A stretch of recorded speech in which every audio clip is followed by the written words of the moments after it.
daunting to be the last speaker. I feel I have to bring everything that's been said together. But actually, I think there might be a few things that will resonate, I hope so, with things we've heard today. How do I get rid of that? So, we spoke about anger earlier. Suzanne was talking about it, and I realised that anger, 20 years ago, anger is what led me into this world of forgiveness and to work in it for the last 20 years. It was the invasion of Iraq, and I was horrified by this drive for revenge, because you could say that the invasion of Iraq was revenge for 9/11. And I found the mindset of that time, which was, if you're not with us, you're against us, was deeply closed and divisive. And I was absolutely convinced the invasion would just lead to further chaos and violence. And so as a journalist, I wanted to find stories which were counterintuitive and countercultural, stories rooted in reconciliation and forgiveness, the lived experience of victims who'd sought peaceful solutions to harm, but also from perpetrators who transformed their aggression into a force for peace. And these personal narratives then became an exhibition called The F Word. And here's a few articulations of that exhibition. You can see it in Kenya, in a shopping mall, in Sydney, in the EU, in Brussels. So it's been around, and it's garnered a lot of interest over the years. So the Forgiveness Project's core purpose is to transform the ugly narrative of our time away from one of hate, insularity, human destructiveness, and dominance to a more humanizing narrative. And we collect, curate, and share across multiple platforms stories that help break the cycle of vengeance and which promote a more compassionate and forgiving world. And I think in so doing, the charity also seeks to examine, grapple with, and better understand concepts of forgiveness. And these stories, which we continue to collect, have been shared not only through the F Word exhibition, but on the website, podcasts, publications, within our Restore Prison programme that both Joe Barry and Peter Wolf has worked on, and in our educational resources. So my interest in forgiveness comes through being relentlessly curious as to how hurt people can recover in ways that don't further the cycle of conflict and abuse. And because my background is journalism, I believe, of course, in the power of storytelling, because stories trigger the imagination. And as Hannah Arendt said, the imagination is a faculty of the mind in which we can theoretically go visiting the perspectives of others, seeing with new eyes. Perspective taking, of course, is a key ingredient of forgiveness. And I knew from being a journalist that stories stick, whereas facts fade. That, in other words, people's personal narratives moved readers in ways that statistics and polemic never could. Stories about connection, about overcoming differences and defences. And as the poet Ben Okri said, stories are the secret reservoir of values. Change the stories individuals and nations live by and tell themselves, and you change the individuals and nations. So I'm starting off here by talking about narrative and storytelling, because stories are at the heart of the Forgiveness Project, and I think they're a very powerful peacemaking tool. It's been mentioned that it's the lived experience that we've heard at this conference that's been so powerful and which will be remembered. A year before the 20th anniversary of the Rwandan genocide, I was in Kigali, and I spoke to someone at the Genocide Memorial Museum who warned me that critical to the future of the country would be the stories that people chose to tell to share the approaching anniversary. And he was expressing, yes, to remember the brutality, but also to highlight stories that illustrated how compassion could be born out of hate in order to prevent the further cycle of violence. And I think the words of Punla Gobodo Madikizeli, who's the psychologist from South Africa, are really pertinent here. And she says, if memory is kept alive in order to cultivate old hatreds and resentments, it's likely to culminate in vengeance and in the repetition of violence. But if memory is kept alive in order to transcend hateful emotions, then remembering can be healing. So discussion of forgiveness. I use these images because go to Google Images and this is what you'll get. This is all you'll get. And it doesn't do it for me. I don't know if it does it for any of you, but I think this is half the problem. It's too often promoted as something for the spiritually enlightened or the mentally strong, or something that is essential, and I underline the word essential. It's promoted as essential for personal healing. And I think the trouble is the minute it's promoted as essential and as an obligation, it can become a duty and a kind of tyranny. So Julie Nicholson is really interesting here. Julie Nicholson is a vicar in England whose daughter was killed in the 2005 transport bombings in London, 2005. And of course, everyone expected her to forgive because she was a vicar. But she didn't want to. She believed forgiveness was a lame concept. And this is partly why. She said the whole area of forgiveness is like a huge spectrum. At one end you have a fracas in the playground, and at the other end you've got a mass slaughter. And yet you've got this one word which is supposed to fit everything. So because forgiveness means different things to different people, it's often highly contested and contentious territory. And my experience of interviewing people with lived experience has shown me that forgiveness is multidimensional, easily misunderstood, open to interpretation, not always welcome, and actually not always appropriate. And my personal interest in forgiveness grew because I witnessed its potential to mend broken relationships and alleviate personal suffering. Pain, it turns out, is the greatest motivator to forgive. And to forgive, as we've heard, whether of another, of self, or of a group, can be transformational in so many ways. But it's really important to look at the risks involved as well. And I'm interested in the question as to whether, if forgiveness is doled out too liberally, whether it can simply ensure an injustice continues. And indeed, one study on the bottom left corner here that looks at domestic violence in marriage. In 2010, it was called The Dark Side of Forgiveness. It saw that the psychological and physical aggression just continued. I'm also interested in what Ta-Nehisi Coates said in his memoir, Between the World and Me, a brilliant, brilliant book. And he contemplates the brutal shooting by the white policeman of his innocent university friend, Prince Jones. And he feels really angry at the ease with which his community, his black community, forgave. And he concludes, the need to forgive the police officer would not have moved me, because even then I knew that Prince was not killed by a single officer, so much as he was murdered by a country and all the fears that have marked it from birth. For the crime of destroying the body of Prince Jones, I did not believe in forgiveness. So I think he sums up beautifully why those of us working in the field of forgiveness need to tread very carefully. That where there is a structural injustice, we have moral obligation to work to transform the institutions of power. And I've always found it much easier to talk about, with real conviction about forgiveness, in the context of family relationships and friendships, rather than wide-scale conflicts. Because I really think families are fragile, friendships easily fall apart. Most of us know examples of smouldering resentments that never get sorted. And I do think applying a forgiving lens to our personal relationship could really help to prevent relationship breakups and family estrangements, which seem to be in epidemic proportions. That forgiveness, I believe, is the oil of personal relationships. As the poet and philosopher David Whyte said, all friendships of any length are based on continued and mutual forgiveness.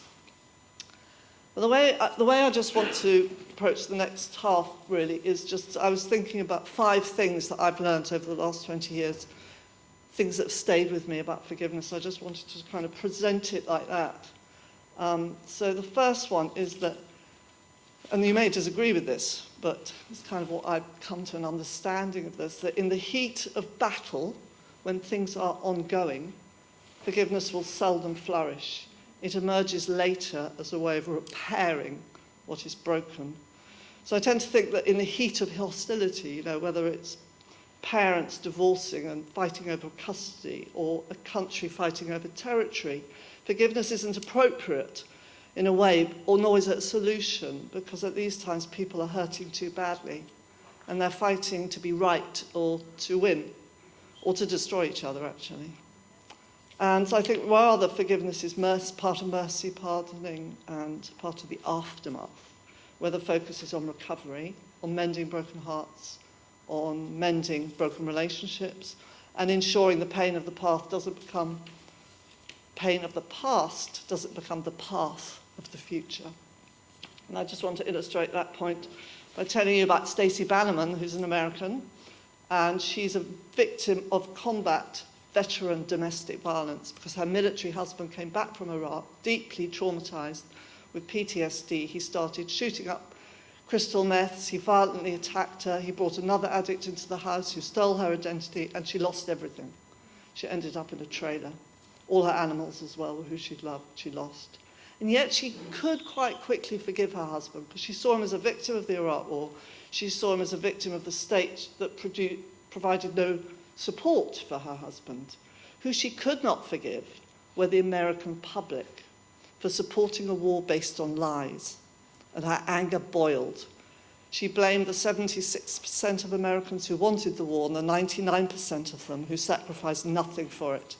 And her fury led her to start campaigning, because anger, like with me in the Iraq War, anger can lead to great things. But what she noticed was that in the heat of battle with the American public, as it were, she began to display symptoms of the very oppression she was fighting against: hate, intolerance, and moral outrage. And she realized that many activists have done this because they're organizing from the wound. And she said,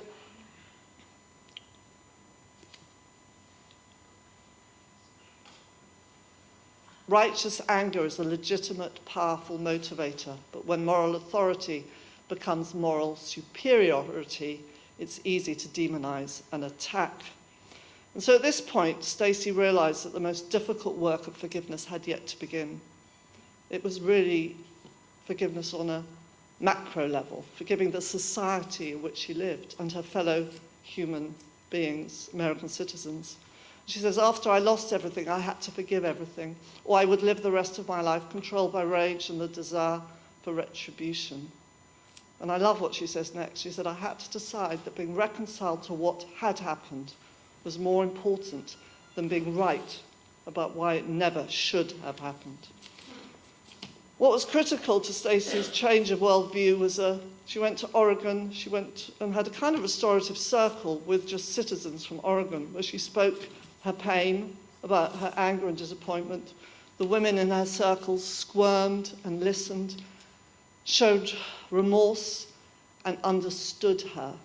And it's changed everything, changed her perspective, it changed her worldview. And her life work since then has been about trying to muster an appetite for a truth and reconciliation process in America. Well, you know, that's uphill work, as you can imagine. So point 2 is acknowledgement, accountability, and apology can be as effective as forgiveness. Some people may disagree. And by that I mean you can have powerful effect on, as powerful effect on healing. This thing of recognizing the hurt of the other. So many claim that forgiveness without acknowledgement, accountability, or justice diminishes the very idea of forgiveness. Especially true when trying to reconcile and move forward within political divisions. And Mary Blewett is someone whose story we share. She's from Rwanda. She lost 50 members of her family. And she talks about how victims in Rwanda had multiple perpetrators. And she asked, how can you forgive multiple perpetrators? And she said, the world is obsessed with moving on, but there's no closure for a victim of an atrocity without dialogue, accountability, or apology. So for Mary, there's no chance of her ever forgiving. And Dr. Eileen Boris, who's an American, has spoken quite a lot about political forgiveness, says a political forgiveness process must begin with truth-telling and accountability. This is the critical first step, without which healing is impossible. I don't know if any of you do know the work of Pumla Gobodo-Madikizela, who I mentioned before, who wrote A Human Being Died That Night. But I heard her speak once in South Africa. She spent many years researching forgiveness, especially with Nazi perpetrators. And then she was explaining how she'd chosen to shift the focus of her research away from forgiveness towards the impact of apology and acknowledgement. Because she said she'd seen the power of what acknowledgement, sincere apology could do to victims. And she explained that when people are wounded, they feel dehumanized. And so by offering a sincere apology, the perpetrator therefore recognizes the victim's humanity and has the power to re-humanize them. And I never thought of it quite like that. And she stressed the importance of the perpetrator standing in the spotlight of their shame, but she lamented the fact that many who were called to appear before the Truth and Reconciliation Commission simply recited the facts without acknowledgement of their own guilt. And I just want to use two very quick examples of an acknowledgement. This is Biden, who went to Tulsa 2 years ago, where 300 black people were killed in 1921 by an angry mob of white men. And it took 100 years for the mayor of Tulsa to apologize. Biden didn't apologize because it would have opened the way for reparations, which the American government aren't prepared to go down that line. But he did acknowledge, and I think he said something, really quite powerful. He talked about facts having been hidden in the dark for 100 years, and he said the only way to build common ground is to repair. I come here to fill the silence, because in silence wounds deeper. And I just want to show also Pardeep Kaleka, who I've worked with, whose father was murdered in a mass shooting in the Sikh temple in Wisconsin in 2012 by white supremacist Wade Michael Page, who had hated all people of colour. And in the wake of his father's murder, Pardeep became a powerful voice working for peace. But he had questions he needed answered. He said, we understood the how, but not the why. Until you understand the why, you can't make meaning. And making meaning heals and allows people to reconnect with humanity. And so the shooter had killed himself at the scene along with his victims. But a former white supremacist, who I know some of you know, called Arno Michaelis, offered to help. And Arno had belonged to the very same hate group as Wade Michael Page. And he stepped forward, not just to answer Pardeep's questions, but to apologize and to acknowledge for the harm done. And out of this meeting, these two individuals really created meaning by making an organization called Serve to Unite, which works in schools with children of all ethnicities to encourage them to cherish each other as human beings and identify as peacemakers. The ability to find the gift in the wound has really saved Pardeep and given both men's life meaning. The third is, just because people don't use the word forgiveness, I'm thinking of Will here, doesn't mean they aren't walking the same path. So some people may have what you describe as a forgiving mindset, but for whatever reason are reluctant to frame their story around one of forgiveness. And yet in every other respect, you'd say they're extremely forgiveness. And there's someone else I'll introduce that I know Robbie knows here on the left, Rami Elahan. And he's an Israeli from Jerusalem, I think, and his daughter was killed by a suicide bomber many years ago. He never frames, as far as I know, his story around forgiveness, and yet he's a deeply compassionate and peace-loving man. And he says, I do not forgive and I do not forget, but the suicide bomber was a victim, just like my daughter, grown crazy out of anger and shame. And he's standing next door to Ghazi. I don't know what's happened to Ghazi. He's a Palestinian whose brother was killed by an Israeli soldier. And I met them nearly 20 years ago. They're both members of the Parent Circle. They were two men pitted against each other as enemies, working for peace and reconciliation because of their shared pain of losing a loved one. And I think they, just like earlier, Robbie, they model what is possible when politicians can't. And that's why they are so important. This is Jill Hicks, and Jill Hicks is another wonderful woman who she lost both her legs in the London transport bombings of 2005. She says it's impossible for her to forgive because the person's been taken out of the equation. He killed himself, he's a suicide bomber. And she said, I've spent 12 solid years working in the field of challenging destructive narratives and of really trying to get under the skin of it all. So for me, I would say, whilst I've parked the idea of forgiveness, it's not even about compassion or empathy. No, for me, it's the willingness to understand. And so that is where I would plant my flag. I would say, I'm willing to sit at the table to understand. And in a book I've been reading about forgiveness in practice, I was just really interested by a reference to a woman who'd been raped. The significant point of her experience was that she deliberately refused forgiveness rather than she failed to achieve it. Her position is that while in some circumstances forgiveness may be desirable for psychological well-being, she believes it's her moral duty not to forgive, because to forgive her abuser would imply potential forgiveness for all abusers. But she doesn't hate, she doesn't want revenge, and she says very clearly, I don't forgive my rapist. It would be wrong in my view to do so. I'm not just an individual, I'm a woman, and I stand in solidarity with others, regardless of gender, who have been abused.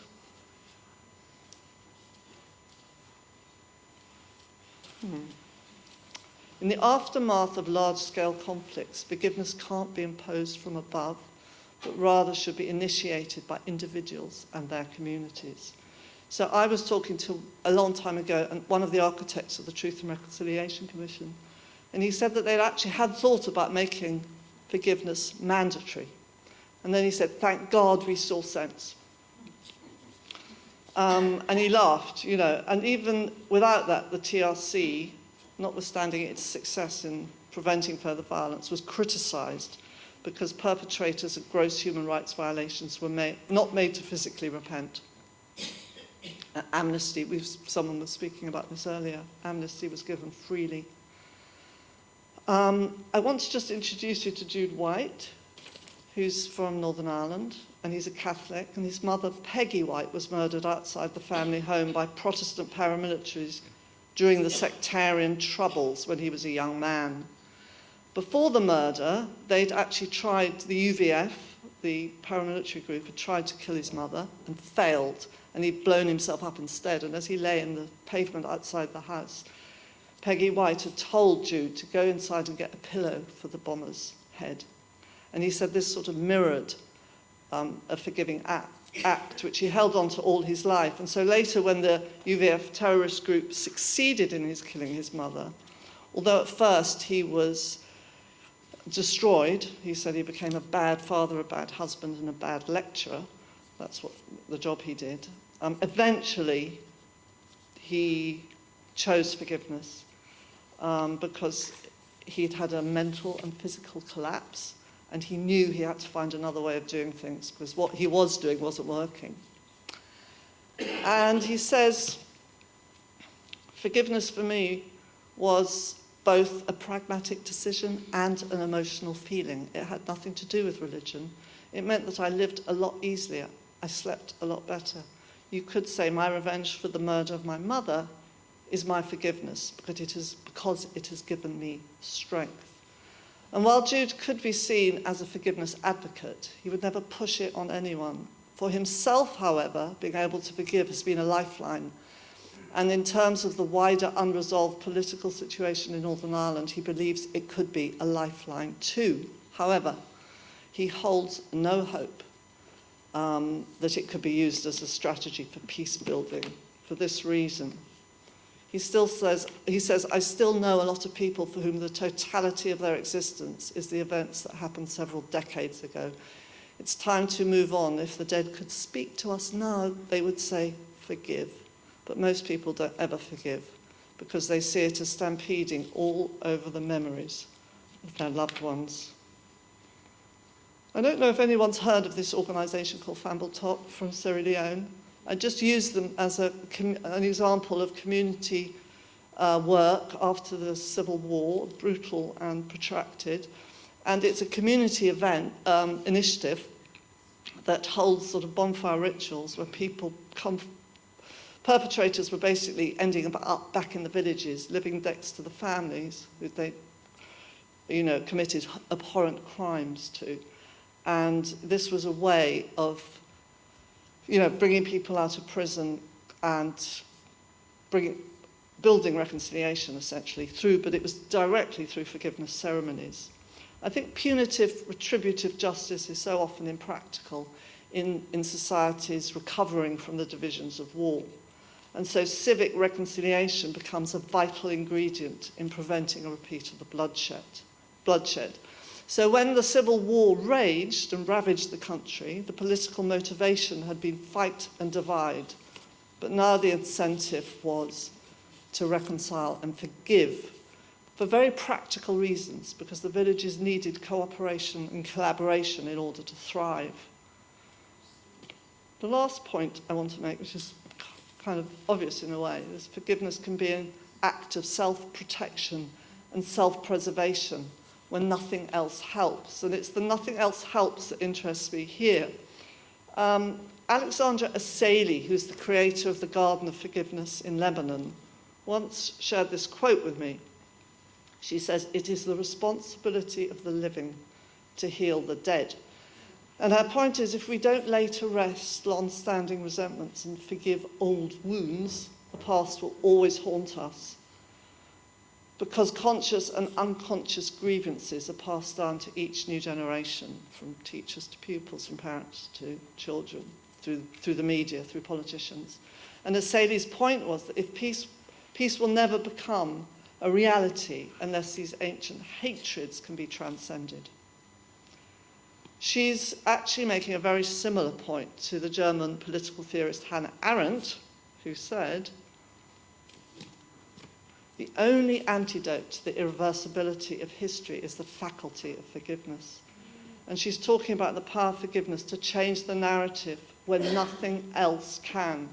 For instance, if the original perpetrator is long dead, if there's no mechanisms for justice, when reparations just will never come, then perhaps forgiving may be the only strategy you have to prevent these old wounds and historical resentments just being passed down and down. And Derrida, the French philosopher, makes a similar point. He says the only thing to forgive is the unforgivable, because everything else can be mended through apology, acknowledgement, accountability, justice, or whatever. Ray Minican, who was on one of my podcasts, is an Aboriginal pastor. He's a member of the Stolen Generations of Australia. He's campaigned for victims' rights all his life. And he knows that healing is impossible because, as he puts it, the Aboriginal people possess a wound that cannot be healed. But interestingly, he says, forgiveness is within his reach. And it's important to him because he has to guard against bitterness, which he says buckles and twists you up, setting a trap, causing you to lash out. He says, I struggle with forgiveness, but I know I have to practice it every day to relieve my bitterness. It's a moment-by-moment thing, because I can walk into a shop and have a person do racist acts without even knowing they are racist.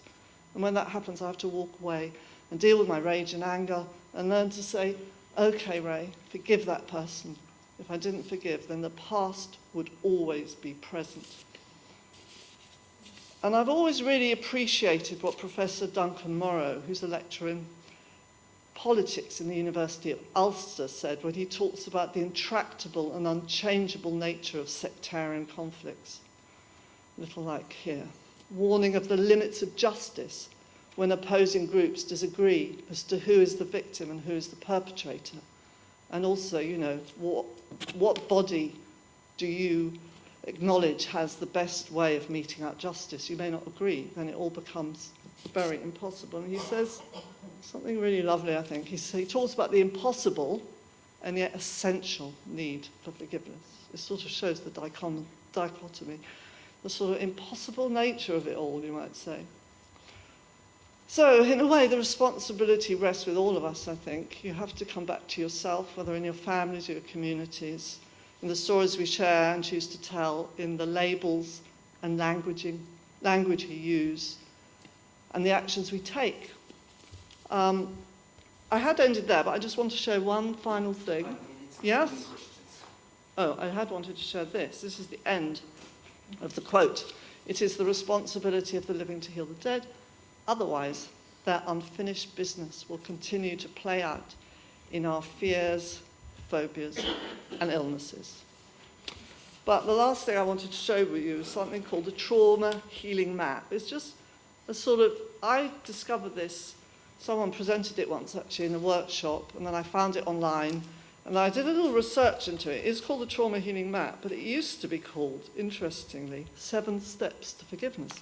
And I was really interested that the person who created it clearly felt that that was less helpful than calling it the trauma healing map. Maybe they wanted to encourage wider engagement, because forgiveness can sort of put people, often people have assumptions about it. And I find it a useful diagram when looking at how people move from being stuck in the intensity of suffering to moving to the aftermath of recovery, how they can close the story, as somebody said it earlier. So trauma healing involves reconciling with the impact of lingering harm and paralyzing fear, although equally the map may be useful for any sort of small resentments. And on the map, the inner circle looks towards a natural instinctive revenge journey, but it also represents an addictive cycle out of which it's sometimes hard to break free. And while the outer circle follows, the map is not supposed to indicate anything linear. You can jump in and out of it, and my experience of hearing people's stories, that's exactly what people do, but maybe they stay longer on the outside. I've only met a couple of people who, when they've had the injury, pain and shock, literally have been catapulted into the outer circle as a way, and never come back into the inner circle. But they're very, very rare. Usually you get bounced around and in no particular order. And I share this because in all the many stories, hundreds of stories I've heard and collected, written up, recorded along the years, whether from a victim or perpetrator of violence and crime, and of course that can often be one and the same person, this map has shed light, providing patterns. It's explained pathways to recovery. It's illuminated how and when forgiveness can emerge and be cultivated. But most of all, it's shown me that these stories reach beyond the realm of the individual, because so many patterns have emerged, forming part of the collective memory of communities and helping to reshape how we view the world and ourselves. So thank you very much for listening.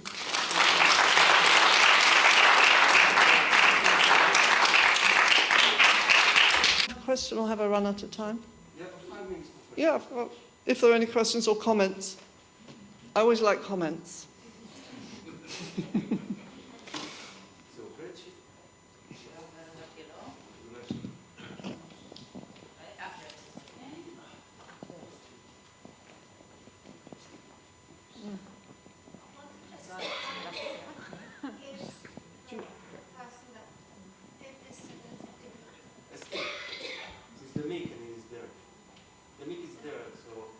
Ask afterwards.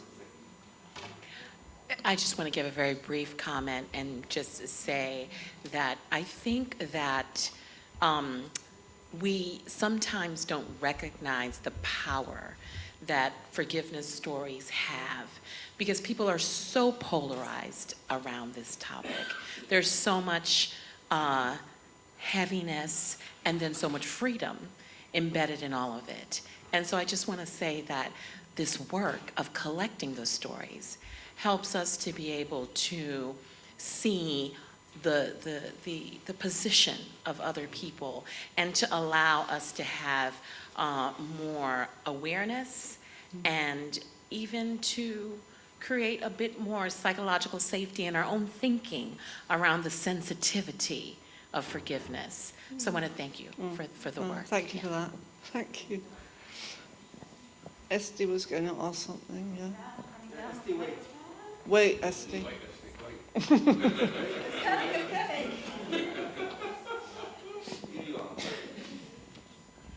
Sorry, I was just wondering about, you said there was this person. Do you know who did? Is it I do. I can't Clerk? remember her name, but Esty, I know you have a copy of my latest book. And the last chapter is called Mechanics of Forgiveness, because mostly I avoid processes because there are other people, two of whom are in this room, and many more, I'm sure, who do a lot around process and research it and articulate it really well. I tend not to do that so much, but it's all mentioned there, and her name is there, and the source is there.